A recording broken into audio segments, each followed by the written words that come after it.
It's Laura Eubanks of Design for Serenity with your succulent tip of the day, and I am in Coronado at an installation that we put in about 2 years ago. A client wanted us to stop by and take a look at an irrigation issue. They had a leak. I also installed a new pot on the patio, and I just wanted to get, a bird's eye on the installation work. We came here in January to do maintenance, and everything is growing like crazy. Now you have to understand, in Coronado, this is just about a mile from the beach, and it's just ground zero for succulents. They are so happy and so thriving. So what I told my clients was, everything looks amazing right now, but I really feel compelled to come back in a couple of months and bring my whip and a chair, because what happens if you let an installation go too long between maintenances is it starts to lose its intention. It just looks kind of run amucky and confused, and nobody wants that. So, the cotyledons are getting heavy, the branches are starting to break, some of the agaves have bloomed out, and I need to, cut back their bloom stalks. This is actually an Aloe Cameronii. I mean, these are giant Cameronii. If I didn't know better or look closelier, I would think it was Granada Ansys, but it is indeed Cameronii. So it's going to be time to dig this whole thing out, cut it up for parts, and reset it, because it's going to be out of proportion and out of scale for this little planting bed pretty soon. Here's a rather mature Crassula undulata. This is the plant that I talk about so much, that I love as a little succulent shrub. You guys can really get a sense of it in this installation, how compact it is, how it grows in this undulated, wavy kind of fashion. And it's a great substitute for your traditional, say, boxwood hedge. So if you're looking for an understated plant in the garden that kind of is supports the other plants, it plays kind of a secondary role, or if you're looking for a low hedge, the Crassula undulata is a great choice. And here, the Cameronii are not growing as fast as they are on the other side. And that's what keeps us gardeners humble, isn't it? These are literally 10 feet apart, and they were irrigated the same. They get exactly the same amount of water. They have exactly the same amount of soil. Everything was the same, planted at the same time, but one is growing a little faster than the other, which is not uncommon. So over here, you can see the Ruchia has died out in the middle. I'm not loving this. That does not make me happy, so I desperately want to get in there and deal with that. We also have, now this is Granada Ansys here. Granada Ansys has a longer leaf than Cameronii, and it's a very, very deep verdant green. So it looks great. You can see that these cotyledon here they're getting too heavy. They're starting to hang out on the sidewalk. We've got a gap between them and the Crassula. There's a lot of leaf drop from the city tree. This is a Cupaniopsis anacardioides, and it's a mess. So I need to tighten up all of the rock work here. Our little Milliides are super happy and doing great. And Charlie just recently painted his fence. Isn't this stunning? I just love this blue. So as you come into the courtyard, you can see pretty much more of the same. We've got, these magnificent plants. The Kalanchoe, Bracteus, and Orgialises are very happy in this garden. These Foxtail Agaves got a little bit of sunburn. That's that white scarring on the leaf. It happens. Don't stress about it. It's just cosmetic. The Blue Elf are doing well. I love the Petalanthus Bracteus over there in the corner. And, isn't this a stunning cotyledon? This purple against the yellow of the Crassula and the greens. But once again, it's getting heavy and the branches are starting to break. Over here, too, you can see the Aeonium silks are all leggy and run amucky. This gorgeous Agave Victoria Reginae is kind of lost now. The Sunburst Aeoniums look kind of run amucky. Yeah, This just needs a whip and a chair. That's all.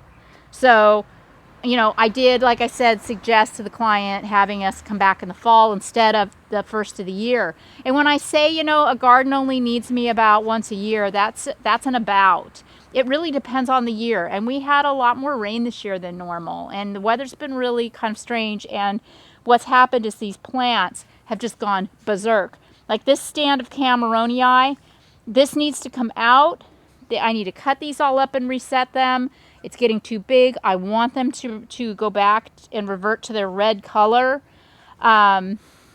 This Joe Hoke is still one of the showstoppers in this garden. Eventually, because it's an agave and a monocarpic plant, it will bloom out. But in the meantime, we are just going to enjoy it. And look at this gorgeous blue pharaoh cactus right here. Stunning. And we've got a little agave right there that's so cute.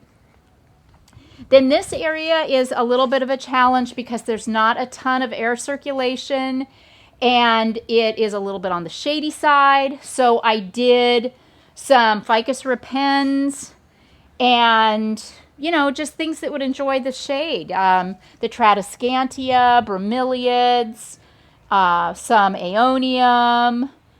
Again, everything is healthy, but it's starting just to look a little unintentional. So need to get in here. Now, with your ficus repens, Connie was concerned that some of them are flopping and they're not sticking to the wall.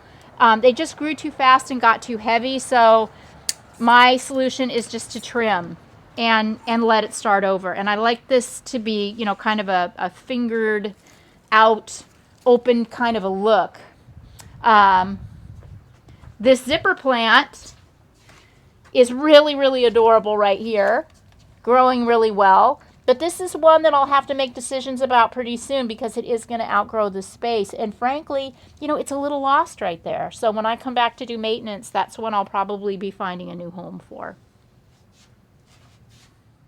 So here's, this was phase 2 of this garden. These plants have only been in here for a year and they still look great. I wouldn't change a thing. Back here in this corner, I'm just so happy. Our client is a beautiful artist and he made these gorgeous mosaics, which he has hung on the walls. The Pilosoceras azures in this blue pot is spectacular. It is still very, very blue. I wasn't exactly sure how it would do because it is kind of shady, but very happy. I've got Sansevieria back here, Mangaves back here. This giant Australian tree fern, help me people, I don't know, and the subsequent low fern beneath, we decided to let it stay because it's really pretty and it's not hurting anything. You hear me sometimes talk about succulent compatibles. This is Caprasma, and this is one that I really like to use with succulents.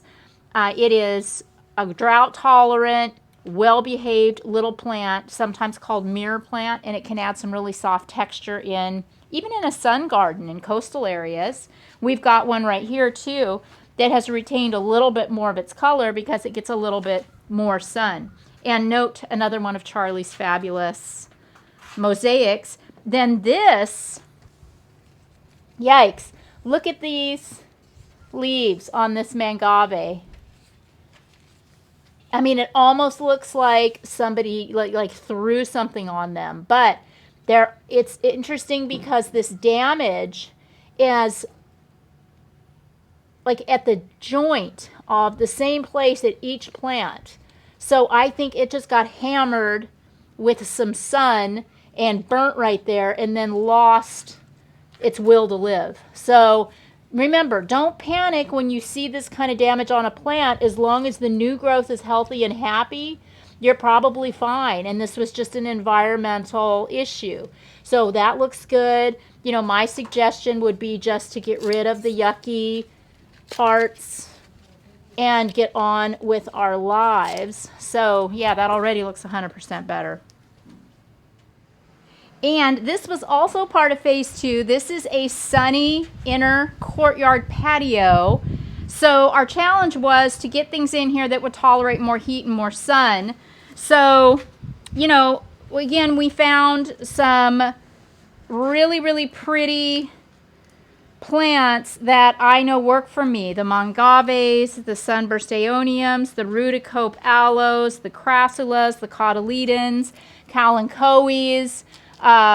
This aloe had a little bit of mealybug on it, so I had the client make a solution of dish soap and water 10-to-1 and pour on there. So we'll see. I told her keep an eye. Hopefully that will take care of that little bit of mealybug problem that she had. This is an Aloe Speciosa, and it is extremely stressed because I ended up putting it in here last year as a cutting.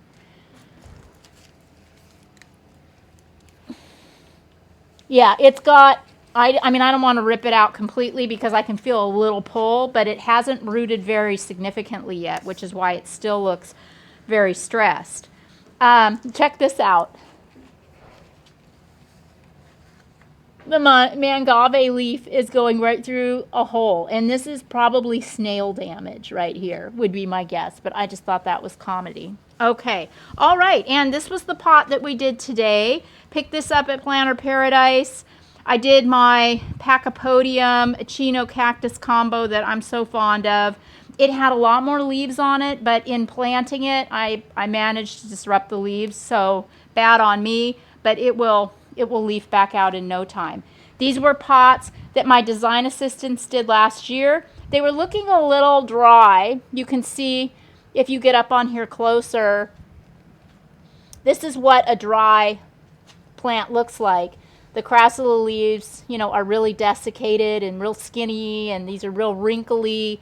So I told Connie just instead of watering every 2 weeks to bring that watering schedule up to every week as we enter the warmer months here in Coronado. So that about covers it. This has been Laura Eubanks of Design for Serenity, reporting with Greg in Coronado, California, with your succulent update and your succulent tip of the day.